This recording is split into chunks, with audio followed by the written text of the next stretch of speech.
10 peso year 2017, semi hard to find. Pwede kong bilhin sa halagang 1,000 pesos.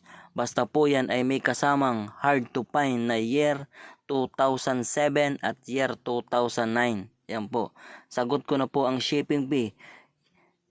Year 2017 na may kasamang hard to find coin na year 2007 at 2009. Kung meron po kayong gantong klaseng 2017 ay maghanap po kayo ng ipapares na 2007 or 2009. Bibilin ko po sa inyo sa halagang 1,000 hanggang 2,000 pesos mga tol. Kung makakakita kayo ng ganitong barya.